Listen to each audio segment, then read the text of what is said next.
শুভ্র ভাই, আরে প্রীতি, ক্লাস নাই আজকে তোমার? ক্লাস শেষ। প্রীতি পরিচয় করে দিই, ও কাজল, ও হচ্ছে প্রীতি, আর প্রীতি ও হচ্ছে কাজল আমার। আপনার সেই কাজিন যার গান শুনতে শুনতে আমার কাজল চোখের কথা ভাবছে। তুমি এগুলো বলতেছো কেন? ও যদি আবার বাসায় গিয়ে বলে দেয়? এত ভয় নিয়ে তো কাজের চোখে মেয়ে সামলাতে পারবেন। আমি তাহলে ওকে একটু বিদায় দিয়ে আসি। কাজল, তুই তাহলে বাসায় যা, বুঝছিস? ওই প্রীতি আমার ক্যাম্পাসে জুনিয়র, বুঝছিস? ও একটা অঙ্ক বুঝতেছে না, ওকে অঙ্কটা বুঝাই দিতে একটু সময় লাগবে। ঠিক আছে, অঙ্কটা বুঝিয়ে দাও। যা তাহলে। হ্যালো, প্রীতি মেয়েটাকে কি মানে? তোকে বলবো কেন? তুমি বলবা না? না, বলবো না। তুমি আমার গান শুনে শুনে ওই মেয়েকে নিয়ে কল্পনা করো, তাই না? আমি মামা মামিকে সব বলে দিব। তুই তো ভালো ফাজিল। তাহলে বলো। আমি তোকে বলছিলাম না, কোন এক থমকে যাওয়া মেয়ের চোখের দিকে তাকিয়ে বলতে চাই। তার মানে প্রীতি তোমার কাজল চোখের মেয়ে। তার মানে আপনি বলতে চাইছেন শুভ্র ভাইয়ের ক্যারেক্টার একটু লুজ? একটু না আপু, পুরোটাই লুজ। আমি বলি, আপনি মিলিয়ে নেই। বলেন। শুভ্র ভাইয়া আপনার চোখে প্রেমে পড়েছে, তাই না? হ্যাঁ, বলেছে আপনার চোখে কাজল দিলে আপনাকে আরো সুন্দর লাগবে। হ্যাঁ বলেছে তো। আপনি তার কাজল চোখের মেয়ে। হ্যাঁ, তাহলে অবশ্যই আপনাকে ওই কবিতাটাও শুনিয়েছে। শোনো কাজল চোখের মেয়ে, আমার দিবস কাটে বিবশ হয়ে তোমার চোখে চেয়ে। কিভাবে বলছেন আপনি এসব? সব তো মিলে যাচ্ছে। মিলবেই তো আপু, কারণ সে সবার সাথে একইভাবে প্রেম করে। হবু জামাই বলে কথা, ছাড়তেও পারি না, সইতেও পারি। হবু জামাই মানে? জি আপু, ছোটবেলা থেকে আমার শুভ্র ভাইয়ের সাথে বিয়ে ঠিক। তুমি এতটা ক্যারেক্টারলেস, এত জঘন্য, এত চিপ মেন্টালিটি তোমার। কি বলতেছো এসব তুমি? কি বলছি আমি, তুমি বুঝো না? আমি সবকিছু জেনে গেছি। কাজলের সাথে তোমার ছোটবেলা থেকে বিয়ে ঠিক হয়েছে, আর তুমি এই মেয়েদের সাথে প্রেম করে বেড়াও। কাজলের সাথে? তোমার কি মাথা ঠিক আছে? কি বলতেছো এগুলা? শোনো, তুমি কাজলের মতো একটা সহজ সরল মেয়েকে ঠকাইতেছো। হ্যালো, তোর হাতে সময় আধা ঘন্টা, আধা ঘন্টার মধ্যে তুই আমার সাথে এসে দেখা করবি। কেন? তোর সাথে আমার কথা আছে। বাসায় এসে বলো। বাসায় বলা যাবে না, তুই এক্ষুনি আয়। তাকা আমার দিকে, তাকা। প্রীতিকে কি বলছিস? যা শুনছো তাই বলছি। কেন বলছিস? কথা বলিস না কেন? আমি তোমাকে ভালোবাসি।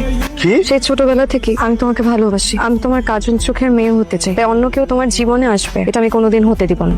আর কখনো যদি তোর মুখে এ ধরনের কথা শুনি, তাহলে আমি তোকে মেরেই ফেলবো। তবুও আমি বলবো, আমি তোমাকে ভালোবাসি। আসলে দোষটা আমার, আমি তোকে প্রশ্রয় দিয়ে মাথায় তুলে ফেলছি। আমি তো চেহারা কোনোদিন দেখতে চাই না। যা এখান থেকে, যা যা। হায় হায়, কি বলো? আরে তুই তাড়াতাড়ি আয়, দ্রুত চলে আয়। কাজলের কি অবস্থা এখন? ইমার্জেন্সিতে আছে। অন্যদিকে মুখ ঘুরে রাখছিস কেন? কি রে, কথা বলবি না আমার সাথে? দেখি। আচ্ছা, পিঁয়াজ কাটতে গিয়ে কেউ হাত কাটে? আরে বাবা, এত রাগ! দেখ, তুই কিন্তু নিজের দোষে থাপ্পড় খাইছিস, আমি রাগ দেখাবি না।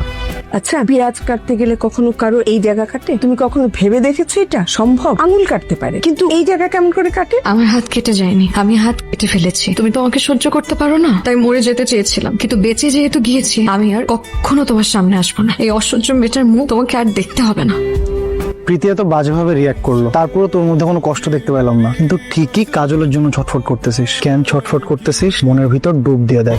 হিমু ভাই, কাজলের কি অবস্থা? কাজলের জন্য অস্থির হয়ে আছিস? না, জাস্ট এমনি জানতে চাইলাম। শোন শুভ্র, কাজল ইচ্ছে করে পরীক্ষায় ফেল করেছে, কারণ পরীক্ষায় পাশ করলে তোকে ছেড়ে কাজলকে অস্ট্রেলিয়া চলে যেত।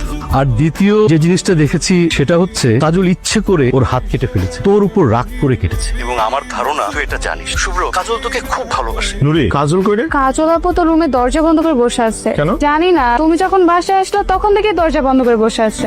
2 মিনিটের মধ্যে ছাদে আসবে, 1 সেকেন্ডও যাতে দেরি না হয়। এই পাগলামির মানে কি কাজল? এত জেদ কেন তোর? আচ্ছা, আমাকে একটা কথা বলতো, তুই কি ইচ্ছা করে ফেল করছিস? কাজল, তুই ইচ্ছা করে পরীক্ষায় ফেল করছিস? বা ইচ্ছা করে পরীক্ষায় ফেল করছিস, হাত কাটছিস? এই পাগলামির মানে কি আমাকে বলবি? যখন একটা মেয়ে মানুষের ইমোশন কেউ বোঝে না, তখন তার কাছে সবকিছু পাগলামি মনে হয়। একটা মেয়ে এসএসসি তে গোল্ডেন এ প্লাস পাওয়ার পর কখন এইচএসসি তে ফেল করে তুমি কি জানো? মেয়ে মানুষের ইমোশন কি বোঝো তুমি? আমি বুঝতে চাই না, আমি তোর এই ধরনের ফালতু ইমোশন বুঝতে চাই না। হ্যাঁ ফালতু, আমার সবকিছুই ফালতু। তোমাকে গোছিয়ে রাখা, তোমার জন্য সারাক্ষণ অস্থির থাকা, তোমাকে ছেড়ে যেতে না চাওয়া, সবই ফালতু। তোমার প্রতি আমার যে মায়া, তোমার প্রতি আমার এই যে টান, এটা বোঝার মতন মন নাই তোমার। কাজল, বিশ্বাস কর, তোর এই পাগলামির কারণে আমাদের ফ্যামিলিতে একটা বড় সড়ো ঝামেলা হবে। হলে হোক, আমার কোনো সমস্যা নেই। সমস্যা আমার আমার সমস্যা নেই সবার সামনে বলতে যে আমি তোমাকে ভালোবাসি।